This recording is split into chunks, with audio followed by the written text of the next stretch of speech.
Today we are going to start our second semester for BSc first year physics. आणि हे जे paper आहे ते physics paper number 5. नाव आहे electricity and magnetism. काय electricity and magnetism म्हणजे इथं आपण इलेक्ट्रिसिटी पण बघणार आणि मॅग्नेटिझम. पण हे पूर्ण कशामध्ये येतो? हे येतो स्टॅटिक इलेक्ट्रिक फील्ड आणि स्टॅटिक मॅग्नेटिक फील्ड. म्हणजे काय की इलेक्ट्रिक फील्ड इथं जेव्हा आपण स्टडी करणार ती स्टॅटिक राहणार, म्हणजे टाईमनुसार चेंज होणार का काही नाही. आणि मॅग्नेटिझम पण कसं राहणार? स्टॅटिक राहणार. जसं आजकाल आपण बघतो, आजकाल आपण देखते क्या देखते हैं की इलेक्ट्रोस्टॅटिक्स आपण ऑब्झर्व करतो. कॉटनचा ड्रेस किंवा आपलं पांघरूण जे राहतो त्याच्यावर काय होतं की आपले केस आणि ते पांघरूण एकदम कसे होतात, आपल्याला चटका मारल्यासारखा, करंट मारल्यासारखा वाटतं. क्यों होतं? का होतं? कारण हे जे सरफेस आहे आपल्या हाताचा आणि ते पांघरूणचा जे बेडशीट आहे त्याच्यावर स्टॅटिक चार्जेस जमा होतात. स्टॅटिक चार्जेस काय होतात? जमा होतात. आणि चार्जेसला जेव्हा जमा झाले तर त्यांना कुठंतरी जायला जागा पाहिजे. आणि जसंच आपण त्यांना टच करतो आणि ते आपल्या बॉडी थ्रू कुठे जातात? अर्थमध्ये. म्हणून आपल्याला काय कसं वाटतं की करंट सारखं वाटतं. तर तो काय चार्जेस जमा झाले तिथं? स्टॅटिक चार्जेस पूर्ण जमा होतात. चेअर्स आपण बघितलं असेल, आपण चेअरवर बसतो आणि त्याच्या मागून काहीतरी आपण रब करतो. रब केल्यामुळे कशालाही तुम्ही रब करा, हे असे पदार्थ जे मॅक्झिमम कॉटनचे राहतात ना त्याला रब करा, त्याच्यावर काय तयार होतं? मग स्टॅटिक चार्जेस. म्हणजे त्या शीटवर इलेक्ट्रॉन्सचे लेअर तयार होते. त्याला आपण म्हणतो इलेक्ट्रोस्टॅटिक्समध्येच येतो तो स्टॅटिक चार्जेस. तो मुव्हेबल आहेत का? नाही. जेव्हा तुम्ही त्याला टच करणार तेव्हाच ते काय होणार? मूव्ह होईल. तेव्हाच काय होणार? मूव्ह होणार. तर हे आहे इलेक्ट्रोस्टॅटिक्स म्हणतो त्याला. काय म्हणतो? इलेक्ट्रोस्टॅटिक्स. आता हे जे करंट मूव्ह होत आहे ते काय? इलेक्ट्रिसिटी. इलेक्ट्रिसिटी. आणि मॅग्नेटिझम काय? What is magnetism? मॅग्नेट्स कोणत्याही मॅग्नेटला किती पोल राहतात? 2 पोल राहतात. त्याचे किती तुकडे करतात, उसके कितने भी भाग कर दो, कितने पोल रहेंगे उसको? 2. एक नॉर्थ पोल और एक साउथ पोल. तो 2 नॉर्थ पोल, 2 मैग्नेट के नॉर्थ पोल रहेंगे. तर ते काय करणार? एकामेकांना रिपेल करणार, म्हणजे दूर ढकलणार. म्हणजे काय आहे त्याच्यात काय आहे की एक मॅग्नेटच्या नॉर्थ पोलमधून काहीतरी फोर्स निघतो आणि ते दुसऱ्या मॅग्नेटच्या काहीतरी फोर्सला काय करतो? अपोज करतो. आणि तेव्हा ते केव्हा होतं? जेव्हा सेम पोल एकाजवळ एक आले.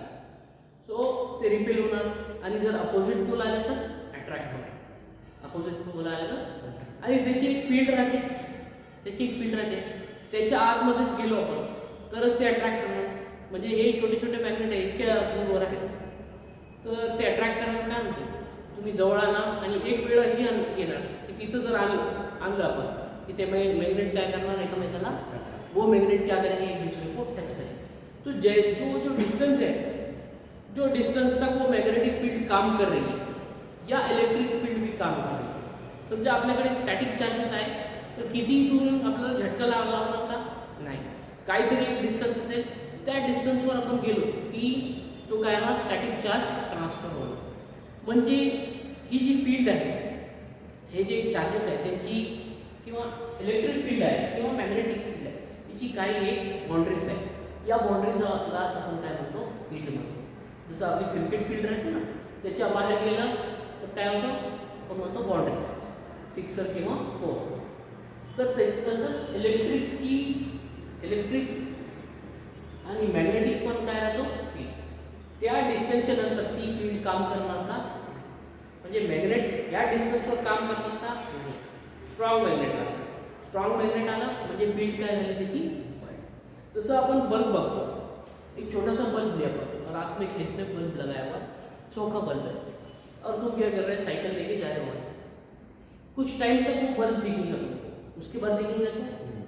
क्यों नहीं दिखता? क्योंकि वो बल्ब की जो लाइट है, लाइट उसकी एक फील्ड है. उसके आगे क्या हो रही? लाइट की इंटेंसिटी क्या हो रही? कम होते जाए. जैसा अर्थ है, अर्थ पे तुमको सनलाइट पूरा दिखता है. दिन के टाइम। और तुम जैसे जैसा प्लैनेट से दूर जाते जाएंगे, सनलाइट देखेंगे तो तुमको कम होते जाएंगे, इंटेंसिटी कम होते जाएंगी। जैसा मार्स पे जाएंगे अपन, तो मार्स पे टेम्परेचर क्या हो जाता, कम हो जाता। जुपिटर पे और कम होता, सैटर्न, यूरेनस, नेपच्यून, प्लूटो पे तो और कम हो जाता, यानी उसकी इंटेंसिटी क्या हो रही, कम होती जाएगी। तेज का है देखिए फील्ड है, वही क्या है उसकी फील्ड। ये एक बल्ब है और यहाँ पे भी उसकी लाइट दिखाई दे रही, तो ये एरिया को अपन क्या बोलते हैं, उसकी फील्ड। वैसे ही यहाँ पर कोई इलेक्ट्रिक चार्ज है, उसकी वो दूसरे चार्ज को क्या कर रहा है, अट्रैक्ट कर रहा है। प्रोटॉन है, प्लस चार्ज है, वो इलेक्ट्रॉन को अट्रैक्ट कर रहा है। यहाँ पे अट्रैक्ट कर रहा है नहीं, उसका अट्रैक्शन कहाँ शुरू हो रहा है, तो यहाँ पे क्या हो जाता है, इसकी फील्ड स्टार्ट हो गई। इसको अपन बोलते हैं इलेक्ट्रिसिटी। वैसे ही पोल है, this is a north pole and this is again a north pole. या दोघांमध्ये काय डिस्टन्स आहे, ठीक आहे, पण इथं यांचं अट्रॅक्शन चालू आहे। हे जेव्हा नॉर्थ पोल इकडे आहे, म्हणजे याची काहीतरी फील्ड आहे, आणि फील्ड कुठून स्टार्ट होत आहे, या distance. So this is nothing but field. तर हीच आपल्याला फील्ड स्टडी करायची है, पण टाइम वेरिएशन बघायचं नहीं है। यहाँ पे हमको टाइम वेरिएशन नहीं देखना है क्या, नहीं, इसलिए हमको बोलते हैं, हम इसको बोलते हैं स्टैटिक्स, इलेक्ट्रोस्टैटिक्स और मैग्नेटोस्टैटिक्स। तो यहाँ पे चेंज क्या होगा, स्पेस चेंज होगा। क्या चेंज होगा, स्पेस चेंज होगा, बट स्पेस होगा। टाइम अगर चेंज होगा तो वो क्या में आ जाता, दैट इज इलेक्ट्रोडायनेमिक्स। जहाँ पे टाइम चेंज होता इलेक्ट्रोडायनेमिक्स आ जाता है। और इलेक्ट्रोडायनेमिक्स में क्या आता है, हमारी लाइट भी जो कंसेप्ट है, it is again in electrodynamics, क्योंकि वहाँ पे टाइम वेरिएशन होता है। यहाँ पे टाइम वेरिएशन हम कंसिडर नहीं करेंगे, यहाँ पे हम बोलेंगे सिर्फ स्पेस वेरिएशन। ठीक है, समझना। तर आता अब इसमें इलेक्ट्रोस्टैटिक्स और मैग्नेटोस्टैटिक्स देखना है, लेकिन इनको समझने के लिए इलेक्ट्रिक फील्ड जो है it is a vector quantity, यानी उसकी मैग्नीट्यूड भी होता है और डायरेक्शन भी होता है। तो इसको स्टडी करने के लिए हम पहला चैप्टर क्या लेते हैं, our first chapter is vector algebra. क्या है, वेक्टर अलजेब्रा। याच्यामध्ये आपल्याला काय काय बघायचं आहे, क्योंकि ये चीजें अगर स्टडी करना है तो तुमको वेक्टर और स्केलर आना चाहिए, वेक्टर और स्केलर आना चाहिए। तो we have to see here scalar product, vector product, scalar triple product, gradient देखना है, ग्रेडियंट क्या रहता, कर्ल क्या रहता, ये मैथमेटिकल फॉर्म्स क्यों देखना है, क्योंकि अगर ये हम समझेंगे वेक्टर कैलकुलस तरच आपल्याला काय समजणार, इलेक्ट्रिसिटी आणि मॅग्नेटिझम समजणार। कारण specially electricity is a vector quantity and magnetic field is also a vector quantity. Electric flux is not a vector quantity, electric field is a vector quantity. तो ये quantity समझने के लिए हमको क्या पढ़ना पड़ेगा, पहले वेक्टर। ओके, तो व्हाट इज अ वेक्टर, क्या है वेक्टर, ये तो हमने 11th साइंस में देख लिए, डिटेल में देखे थे। क्या है तो वेक्टर आणि काय है तो scalar.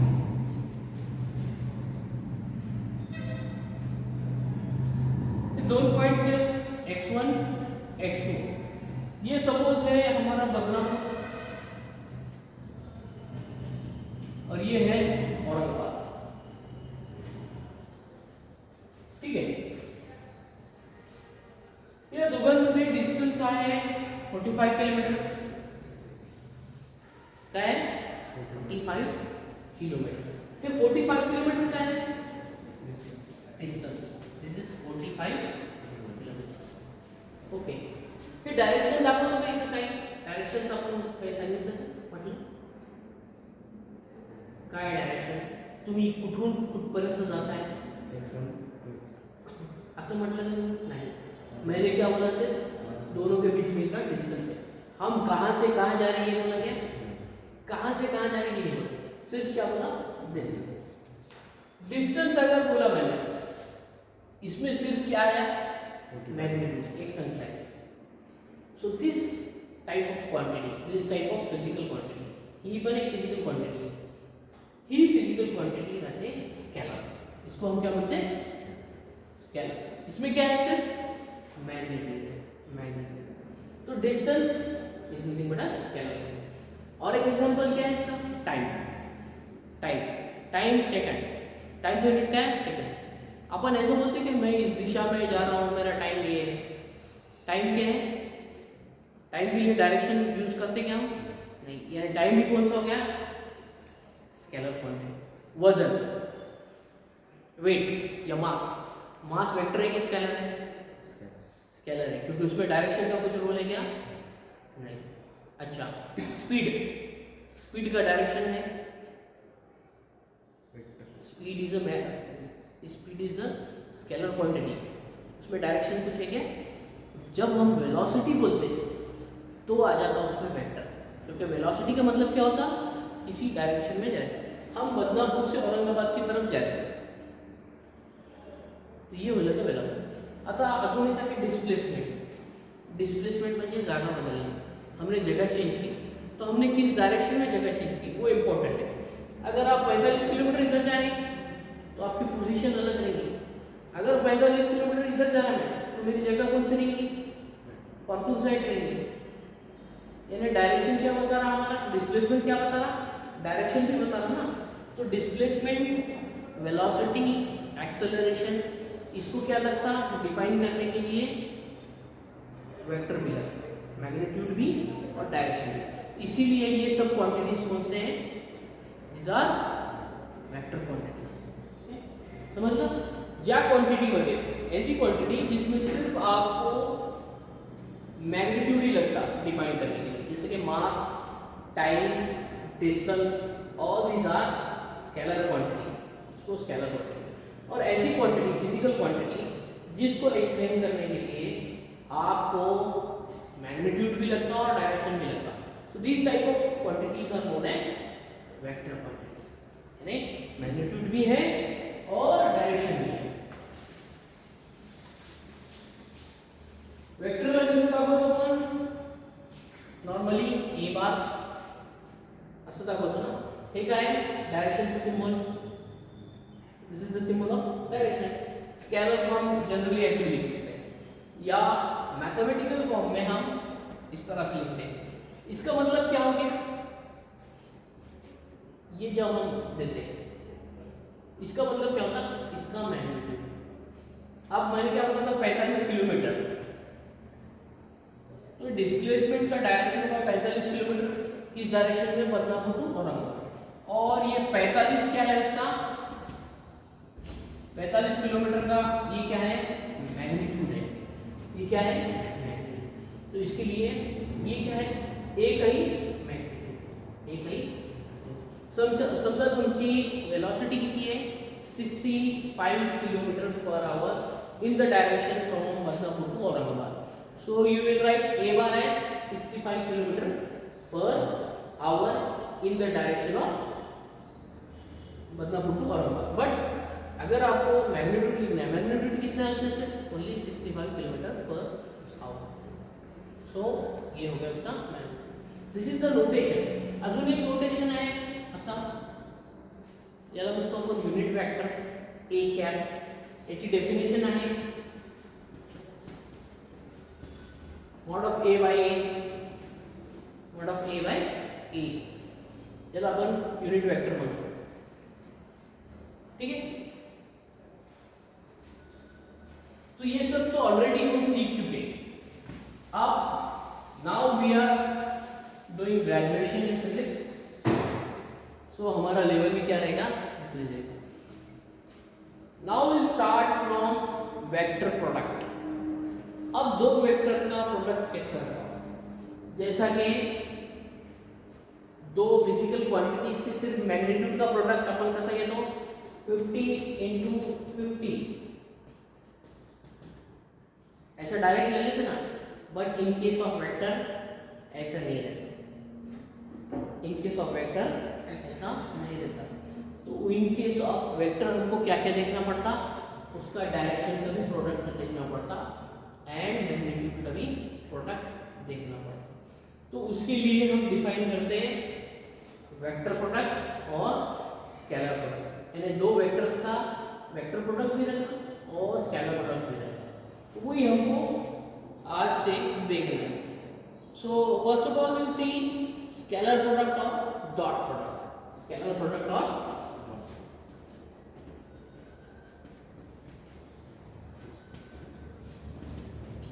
What is scalar product?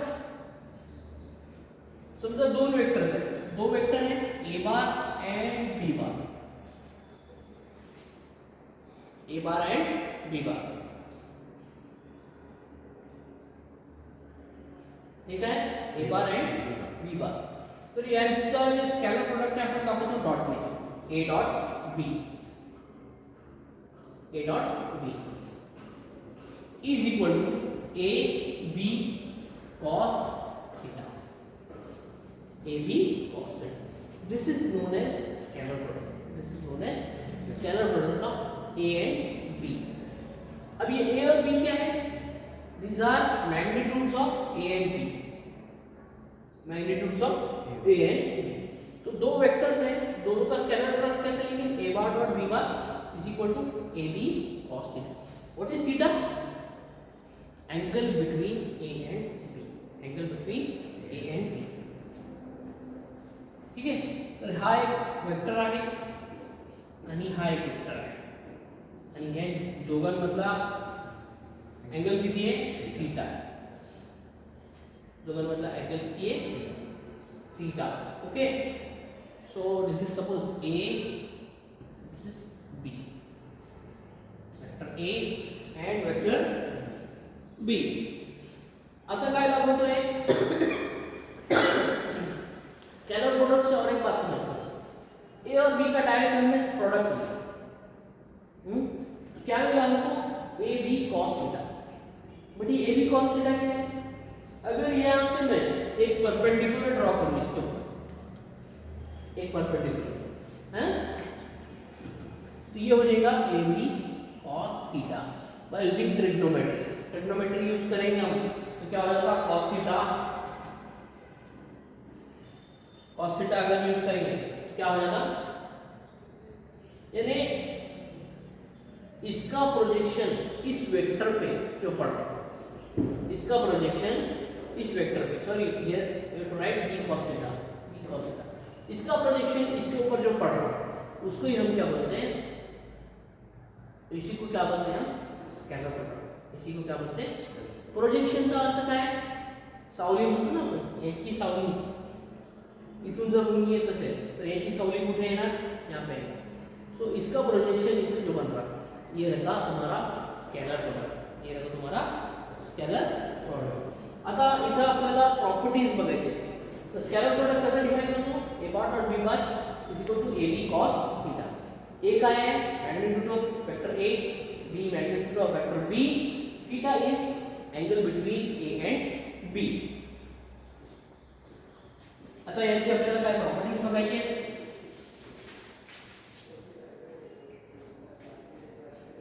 So properties of scalar product.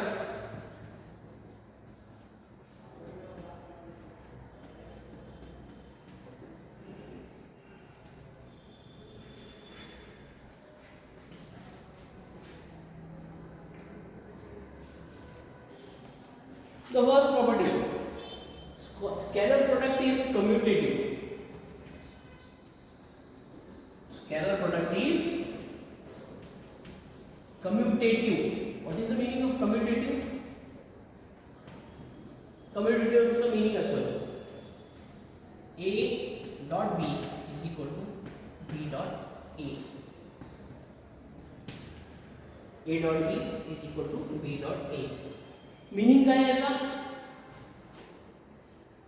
हे बघा, A into B is equal to B into B, B into A.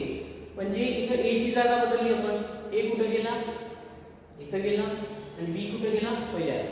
म्हणजे जर जागाही बदलली आपण तरी इथं साइन चेंज होत आहे का? नाही. कारण स्केलर म्हणजेच काय? त्याच्यामध्ये डायरेक्शन आहे का? नाही. त्याच्यामध्ये डायरेक्शन नाही. 50 into 50, 50 into 50 या ऐसे करो. 10 into 15 कितना होगा? 150 होता ना. Both are magnitude, both are scalar quantity. Product कैसे है इनका, स्केलर प्रोडक्ट ले रहे हैं। अब इसको ऐसा लिखा मैंने 15 × 10 कितना होगा आंसर 150।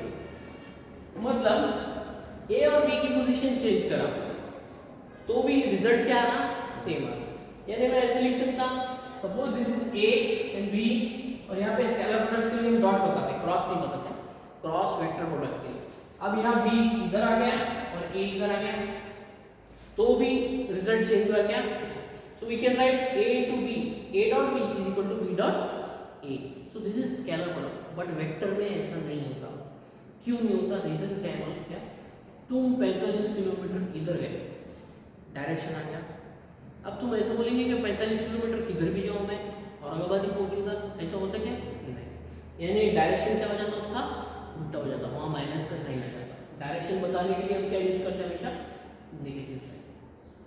तर या प्रॉपर्टीला म्हणतो कम्युटेटिव्ह, पण वेक्टर प्रोडक्ट जे आहे ते कम्युटेटिव्ह राहत नाही, ते कम्युटेटिव्ह राहत नाही।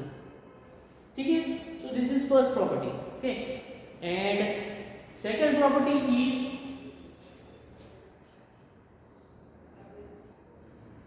scalar product is distributive.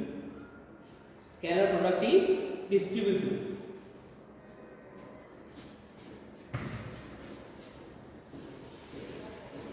What is the meaning of distributive?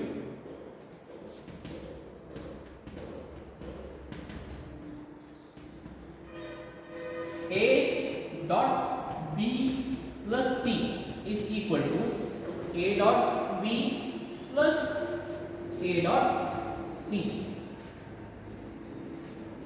अगर A का मल्टीप्लिकेशन B और C वेक्टर्स के साथ है तो we can write A dot B, A का स्केलर प्रोडक्ट B के साथ और A का प्रोडक्ट C के साथ। सिंपल मल्टीप्लिकेशन का रूल यहाँ पे लागू होगा, इस प्रॉपर्टी को डिस्ट्रीब्यूटिव बोलते हैं। बट वेक्टर में ऐसा नहीं होता, वेक्टर में थोड़ा सा चेंज हो जाता है, वेक्टर में थोड़ा सा चेंज होता है, वो हमको आगे देखना है। Okay, so it obeys distributive property also.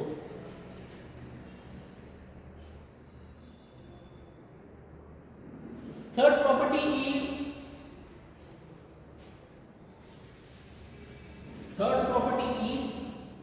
तीसरी जो प्रॉपर्टी है पैरेलल वेक्टर्स के लिए,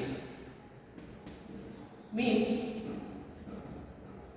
दो वेक्टर्स हैं, this is A and this is B, and suppose these two vectors are parallel, दोनों पैरेलल हैं,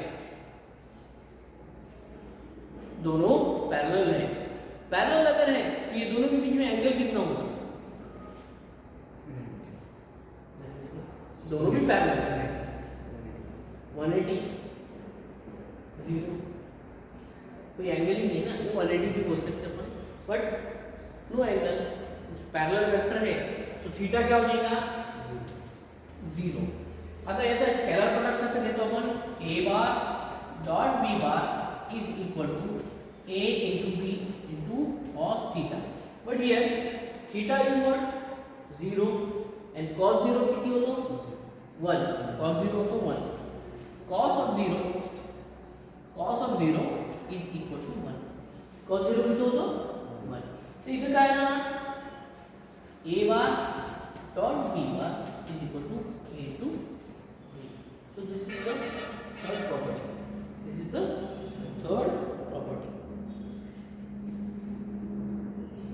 तो थर्ड प्रॉपर्टी क्या डिफाइन करते हो, क्या डिफाइन करते हैं थर्ड प्रॉपर्टी, कि दो वेक्टर्स हैं उनका स्केलर प्रोडक्ट, दो वेक्टर हैं उनका स्केलर प्रोडक्ट क्या आ रहा है, it is equal to product of their magnitudes. ये दोन मैग्नीट्यूड्स आहेत ना त्याचे, त्यांचा प्रोडक्ट हे डिफाइन करतो। ये क्या डिफाइन करता, स्केलर प्रोडक्ट। तो पैरेलल वेक्टर का स्केलर प्रोडक्ट क्या होता,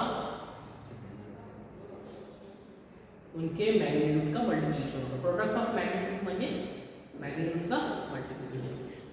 बट वेक्टर प्रोडक्ट में ऐसा नहीं होता, वेक्टर प्रोडक्ट में दो पैरेलल वेक्टर्स हैं, उनका वेक्टर प्रोडक्ट अगर लिया अपन तो डायरेक्ट 0 आता। क्यों, क्योंकि वहाँ पे कॉस की जगह साइन रहता है, साइन 0 इज इक्वल टू 0, वो आगे हमको देखना है। So I think today we stop. Yes, कि ये चैप्टर अपना इंट्रोडक्शन का था ये लेक्चर, लेकिन हम थोड़ा सा आगे बढ़े तो अदर जे प्रॉपर्टीज आहेत ते आपण पुढच्या लेक्चरमध्ये, ठीक आहे? Okay, thank you very much.